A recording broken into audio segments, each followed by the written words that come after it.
5월 24일 월요일 새벽 예배를 하나님께 드리겠습니다. 제가 기도합니다. 여호와여, 주는 겸손한 자의 소원을 들으셨사오니 그들의 마음을 준비하시며 귀를 기울여 들으시고 고아와 압제당하는 자를 위하여 심판하사 세상에 속한 자가 다시는 위협하지 못하게 하시리이다. 아멘. 사랑하는 하나님 아버지, 세상에서는 무릎을 꿇는 것이 부끄러운 일이고 하고 싶지 않은 일이지만 하나님 앞에서만큼은 이보다 나은 행동이 없다는 것을 우리가 알고 이 자리에 나왔습니다. 이른 아침 피곤한 눈을 뜨고 연약한 몸을 일으켜 기도하러 나왔습니다. 하나님을 부르며 복을 구하는 하나님의 모든 백성들에게 복을 주시옵소서. 이것저것 구하게 하여 주시고 우리가 그동안 생각하지도 못했던 것들도 생각나게 하여 주셔서 우리에게 꼭 필요한 복들을 구하고 받고 돌아갈 수 있도록 인도하여 주시옵소서. 우리를 이 시간 성령으로 배부르게 하시기를 간절히 바라며 예수님의 이름으로 기도합니다. 아멘. 오늘 하나님께서 우리에게 주시는 말씀은 구약성경 출애굽기 21장 1절에서 11절까지의 말씀입니다. 구약성경 출애굽기 21장 1절에서 11절까지의 말씀을 드라마 바이블로 경청하시겠습니다. 제 21장. 내가 백성 앞에 세울 법규는 이러하니라. 내가 히브리 종을 사면 그는 6해 동안 섬길 것이요 7째 해에는 몸값을 물지 않고 나아가 자유인이 될 것이며 만일 그가 단신으로 왔으면 단신으로 나갈 것이요 장가 들었으면 그의 아내도 그와 함께 나가려니와 만일 상전이 그에게 아내를 주고 그의 아내가 아들이나 딸을 낳았으면 그의 아내와 그의 자식들은 상전에게 속할 것이요 그는 단신으로 나갈 것이로되 만일 종이 분명히 말하기를 내가 상전과 내 처자를 사랑하니 나가서 자유인이 되지 않겠노라 하면 상전이 그를 데리고 재판장에게로 갈 것이요 또 그를 문이나 문설주 앞으로 데리고 가서 그것에다가 송곳으로 그의 귀를 뚫을 것이라. 그는 종신토록 그 상전을 섬기리라. 사람이 자기의 딸을 여종으로 팔았으면 그는 남종같이 나오지 못할지며 만일 상전이 그를 기뻐하지 아니하여 상관하지 아니하면 그를 속량하게 할 것이나 상전이 그 여자를 속인 것이 되었으니 외국인에게는 팔지 못할 것이요 만일 그를 자기 아들에게 주기로 하였으면 그를 딸같이 대우할 것이요 만일 상전이 다른 여자에게 장가들지라도 그 여자의 음식과 의복과 동침하는 것은 끊지 말 것이요 그가 이 3가지를 시행하지 아니하면 여자는 속전을 내지 않고 거저 나가게 할 것입니다. 어느 나라 법이든 그 법은 그 나라가 무엇을 추구하고 어떤 가치를 중요하게 생각하는지를 드러내기 마련입니다. 특별히 그 법이 가지고 있는 가장 훌륭하고도 가장 추구하는 가치는 제일 앞에 나오겠죠. 우리나라 헌법 1조 1항에는 이런 말이 있습니다. 대한민국은 민주공화국이다. 1조 2항은 이렇게 되어 있습니다. 대한민국의 주권은 국민에게 있고 모든 권력은 국민으로부터 나온다. 우리나라가 민주주의라는 가치를 추구하고 그리고 그 가치의 핵심은 다름 아닌 국민에게서 나온다. 우리 국가는 민주주의를 추구하고 그리고 그 민주주의를 추구하는 그 국가에서 가장 중요한 것은 다름 아닌 국민이다. 우리 헌법 1조만 보아도 이것을 알 수 있다는 거죠. 하나님의 말씀도 비슷할 겁니다. 그 법을 보면 이 법이 무엇을 추구하고 있는지, 이 법을 만든 존재가 어떤 존재인지가 드러난다는 것이죠. 오늘 우리가 읽은 말씀 앞부분에 보면 출애굽기 20장이 있는데 출애굽기 20장은 우리가 잘 알고 있는 십계명에 관한 말씀이 나옵니다. 십계명은 하나님 말씀 전체 하나님 말씀의 요약이라고도 할 수 있고 하나님의 말씀이 어떤 것을 가장 소중하게 여기는지를 보여주고 있는 핵심적인 말씀이라고도 할 수가 있겠죠. 십계명 말씀, 우리가 잘 아는 것처럼 하나님을 사랑하고 이웃을 사랑하라라는 그 대계명이 10가지의 구체적인 계명으로 잘 드러나 있는 말씀입니다. 우리가 흔히 1계명에서 4계명까지는 하나님 사랑이요, 5계명부터 10계명까지는 이웃 사랑이다라고 이렇게 요약하고 있는데, 그 말씀 가운데에서 하나님은 사랑이라는 가치를 추구하시는 분이시구나, 이스라엘 백성이 사랑이라는 가치를 추구하기를 원하시는구나라는 것을 이 십계명을 통해서 분명하게 보여주고 계신다는 거죠. 십계명 말씀이 끝나면 단에 대한 말씀이 나옵니다. 제단에 관한 말씀이 나오는데, 하나님을 예배하는 자로서 구체적인 방법이 나온다는 거죠. 그리고 제단에 관한 말씀이 짧게 나온 이후에 바로 나오는 말씀이 바로 오늘 말씀인 겁니다. 십계명에서 앞부분이 하나님 사랑이었고 뒷부분이 이웃 사랑이었던 것처럼 구체적인 법령에서도 마찬가지인데요. 제단에 관한 말씀이 나왔으면 이웃 사랑에 관한 구체적인 말씀이 나오겠죠. 실제로 그랬습니다. 오늘 우리가 읽은 말씀에 보면 어떻게 이웃 사랑을 해야 되는지, 어떻게 구체적으로 이웃 사랑을 해야 되는지에 대한 그런 내용들이 소개가 되고 있습니다. 그렇다면 오늘 말씀에서는 어떤 내용들이 나오고 있었나요? 놀랍게도 현대인의 눈으로 보면 조금 갸웃할 만한, 좀 갸우뚱할 만한 그런 말씀이 나옵니다. 왜 그러냐면 사람을 돈 주고 사고 팔아라는 그런 말씀이 나오기 때문이죠. 현대인의 눈으로 보았을 때 사람을 돈을 주고 사고 판다는 것은 사실 있을 수 없는 일이죠. 그런데 오늘 말씀에 보면은 사람을 돈 주고 사고 파는 경우에 대해서 말하고 있기 때문입니다. 굉장히 의아한 말씀이고 어떻게 보면 놀라운 말씀이기도 하다는 겁니다. 그런데 사실 십계명에도 자세히 보면 어떤 말이 나오냐면 내 이웃의 아내를 탐내지 말라라는 말씀이 나오죠.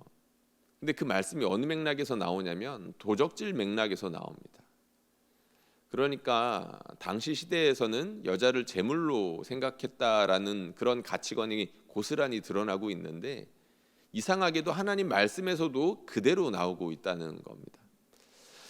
여자를 제물 정도로만 취급하고 있고 사람을 돈 주고 사고 팔 수 있는 노예 제도를 승인하는 것 같고, 얼핏 보면 하나님의 말씀이 오히려 현대의 법보다도 더욱더 후지고 그리고 더 잘못된 가치관을 담고 있는 것이 아닌가, 이렇게 생각할 수 있다는 거죠. 그런데 정말 그럴까요? 이 법을 자세히 보면 그 반대 측면도 있다는 것을 우리는 쉽게 알 수가 있습니다. 이 무슨 말이냐면 오늘 말씀을 자세히 뜯어보니까 분명히 노예를 살 수 있고 노예로 팔 수 있고 이런 내용이 나오는 것 같지만, 이 내용을 자세히 뜯어보니까 6년째가 되면 그 종을 자유롭게 풀어주고, 그리고 그 어떤 여종에 관한 이야기가 있을 때 그 여종을 이렇게 딸과 같이 대우해야 되고, 이런 이야기들이 나와 있죠. 얼핏 보면 의아한 말씀이기도 한데 수긍이 가는 말씀이기도 하다는 겁니다. 그리고 자세히 뜯어보니까 그 당시 시대에는 노예에 대한 인권이란 사실 얼마나 밑바닥이었겠고 수준 이하였겠습니까? 그런 걸 생각한다면 하나님께서 노예들을 위하여 법을 주고 있다라는 것을 생각해 본다면 당시의 시점으로 보았을 때 이 법은 굉장히 혁명적이고 새로운 법일 수 있다라는 것을 우리는 알아야 합니다. 실제로 이스라엘 백성들이 애굽에서 어떤 취급을 당했는지를 생각해 보면 금방 알 수가 있죠. 여러분들, 이스라엘 백성은 애굽 사람들의 노예였지 않았겠습니까? 애굽 사람들의 종이었을 때, 그들이 종노릇할 때 애굽 사람들이 그들을 어떻게 부렸습니까? 무지막지하게 일을 시켰죠. 함부로 대했습니다. 어거지로 일을 시켰죠. 말도 안 되는 일을 할당해 놓고서 그것을 하지 못했다라고 하여서 때리고 핍박하였었습니다. 그리고 그 핍박의 절정은 사실 출애굽기 앞부분에 등장하는데 하나님께서 너무나도 가슴 아프게 생각했던 것, 애굽 사람들은 이스라엘 백성의 인구가 늘어날까 봐 남자아이들이 태어나면 그 아이들을 태어나자마자 죽여버리려고 하지 않았겠습니까? 실제로 많은 아이들이 죽었을 겁니다.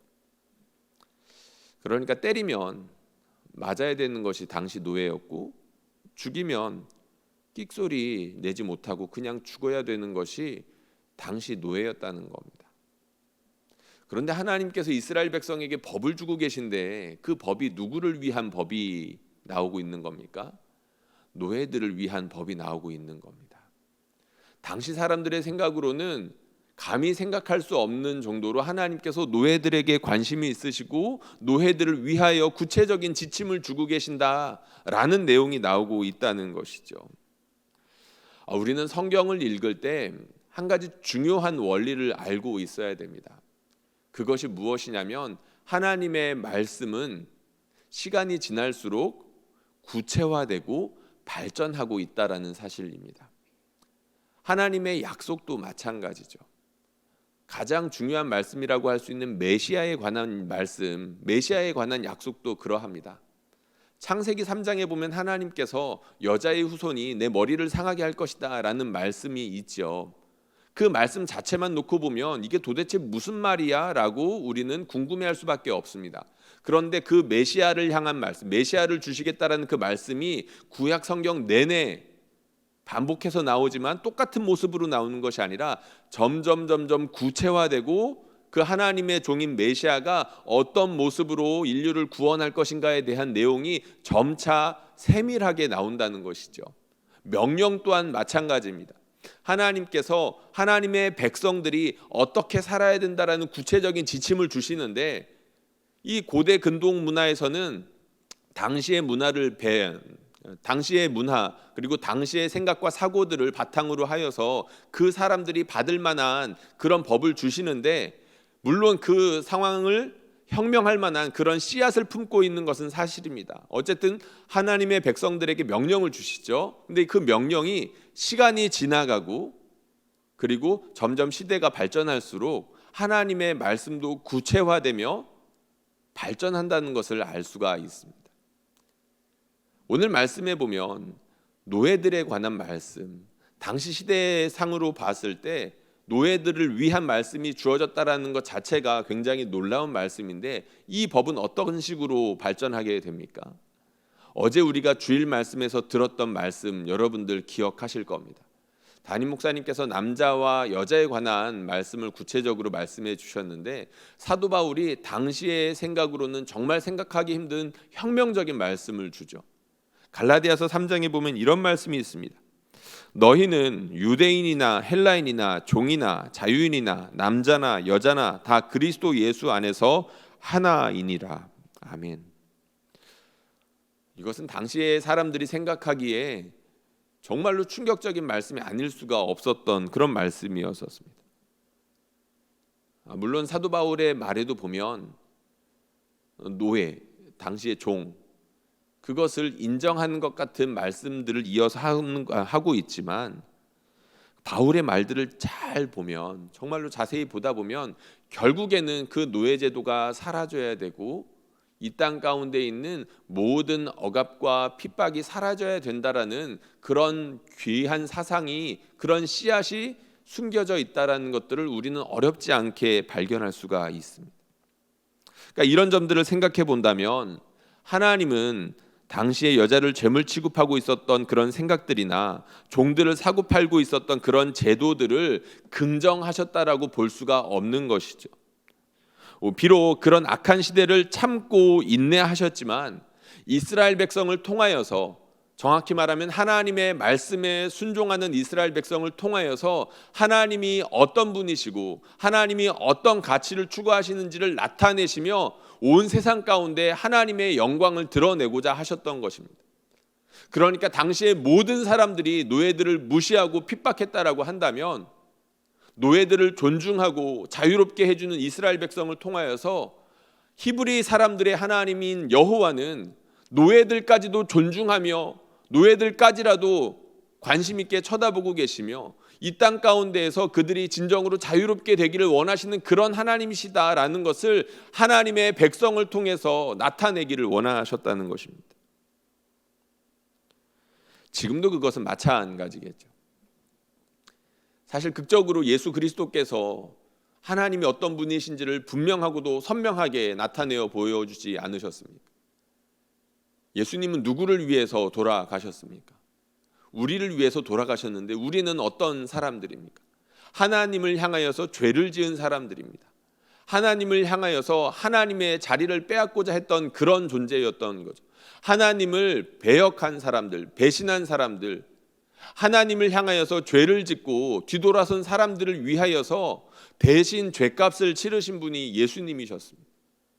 죄인, 정확히 말하면 죄의 종, 사단의 종인 우리를 속하고 대신 값주고 사시기 위해서 아들의 생명의 값을 치르신 분이 바로 하나님이시라는 겁니다. 종도 그냥 종이 아니라 하나님을 배역한 그런 종의 값이라도 기꺼이 치르신 분이 우리 하나님이시라는 것이죠. 우리의 마음 가운데는 바로 그분의 영이 역사하고 있지 않겠습니까? 죄인이라도 기꺼이 관심을 가지고 눈여겨보시는 분.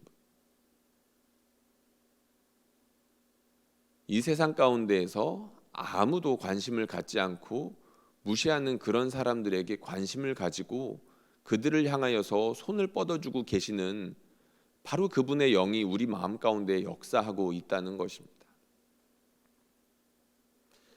하나님 사랑, 이웃 사랑이라는 구호는 뜬구름 잡기식의 구호로 그쳐서는 안 될 것입니다. 출애굽기에서도 하나님 사랑, 이웃 사랑이라는 법이 십계명으로 구체화되었을 뿐만 아니라 그 십계명으로 구체화된 법들이 노예들을 위하고 연약한 자들을 향하면서 이렇게 구체적으로 드러나고 있다는 것이 여전히 우리를 통해서도 그런 식으로 하나님께서 드러나기를 바라고 계신다. 우리는 이것을 반드시 기억해야 될 것입니다.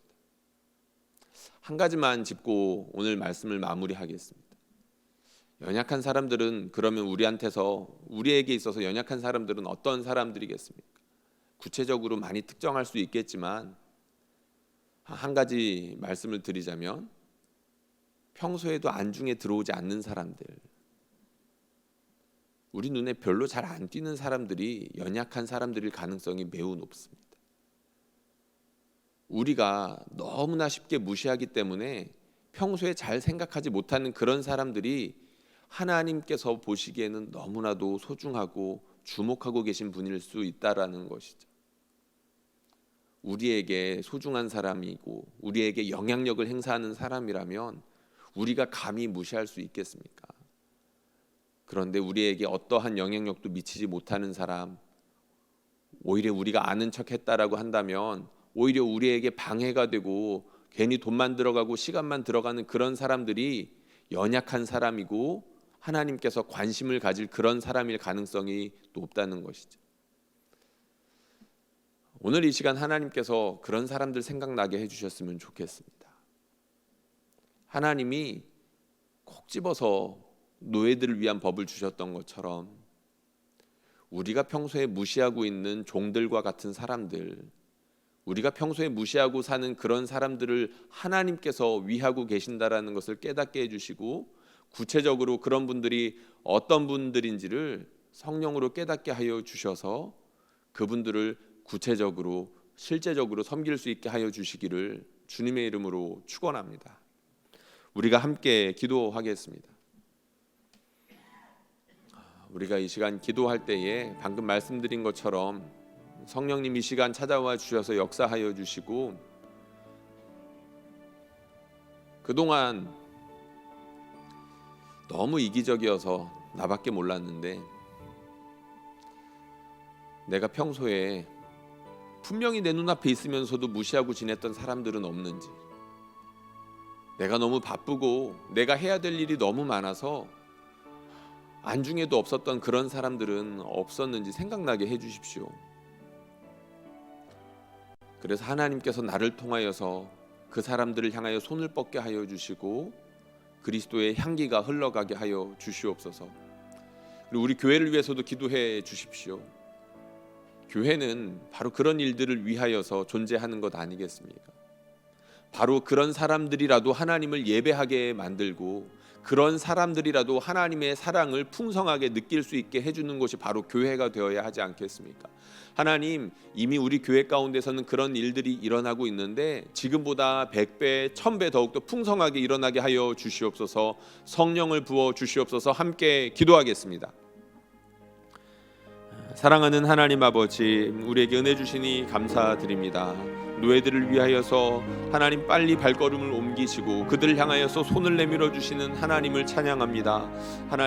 하나님께서 이 땅을 사랑하시고 이 땅 가운데에서도 사람들은 무시하지만 하나님 그런 사람들을 관심 있어 하시고 그들에게 사랑을 베풀어 주시는 분이신 것을 오늘 말씀을 통하여 이야기하여 주셨습니다.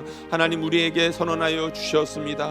우리가 이 말씀, 우리에게 주시는 말씀으로 받고 온전히 우리 가운데에서 온전히 하나님 아버지를 경외하지 못하였던 모습들, 하나님께서 진정으로 사랑하시고 관심 있어 하시는 그 귀한 사람들, 그럼에도 불구하고 우리가 평소에 무시하고 지냈던 사람들을 생각나게 하여 주시고 성령을 하나님 임하여 주셔서 그동안 여러 가지 이유 때문에 귀찮아서 아니면 너무나도 바빠서 하나님 아버지 돕지 못하였고 하나님 아버지 아니면 우리가 적극적으로 무시하고 핍박하였던 사람들이 없는지, 하나님 우리 때문에 상처받았을 사람들은 없는지 돌아볼 수 있도록 도와주시옵소서. 우리는 너무나도 이기적이어서 내가 상처를 주었던 사람, 내가 핍박하였던 사람, 내가 괴롭게 하였던 사람들은 생각나지 않습니다.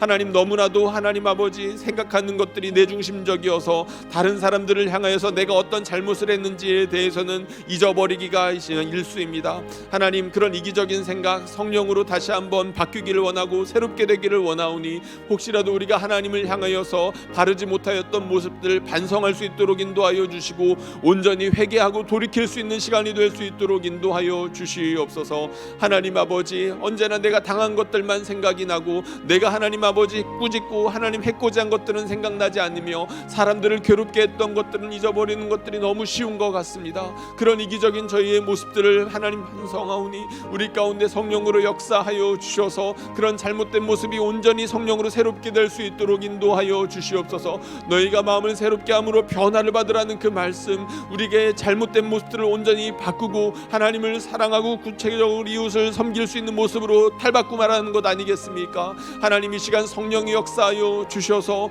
우리의 일상을 온전히 밝게 비춰주시고 온전히 흑암 가운데 있던 우리의 삶이 어둠 가운데 있던 삶에서 머무는 것이 아니라 하나님의 아들의 나라로 옮겨진 그 삶의 모습으로 구체적으로 실천하고 하나님 아버지 실현할 수 있는 그런 사람들이 될 수 있도록 인도하여 주시옵소서. 하나님은 히브리 노예의 하나님 신이셨습니다. 애굽 사람들은 종의 신이라고 무시하였었지만 하나님은 그들을 통하여서 하나님의 거대하심과 하나님의 위대하심을 나타내어 주셨습니다. 하나님 언제 영광 받으시겠습니까? 하나님, 이 세상 가운데에서 존중받지 못하는 그런 사람들을 위하시고 높이시는 것을 통하여서 하나님 영광 받으시지 않겠습니까? 하나님, 온전히 우리가 마음으로만 하나님 아버지 언제나 이렇게 생각하고 있었으며 뜬구름 잡기식으로 온전히 우리의 마음을 속이는 방식으로만 하나님 그렇게 머물고 있었던 하나님의 법들이 온전히 우리의 삶 가운데서 구체화될 수 있도록 인도하여 주시고 진정 우리의 삶으로 살아낼 수 있는 하나님의 법이 되게 하여 주셔서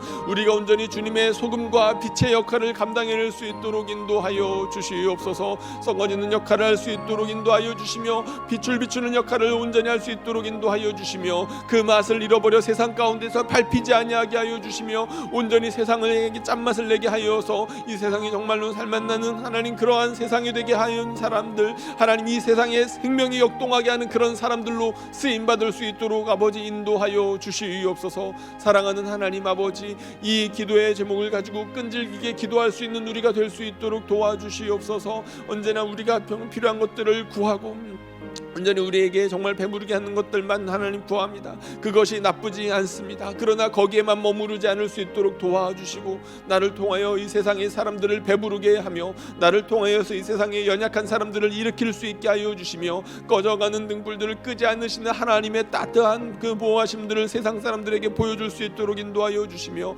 하나님 아버지 상한 갈대를 꺾지 아니하시는 하나님의 자비하심을 우리를 통하여서 이 세상의 연약한 사람들에게 드러낼 수 있도록 인도하여 주시옵소서. 하나님 이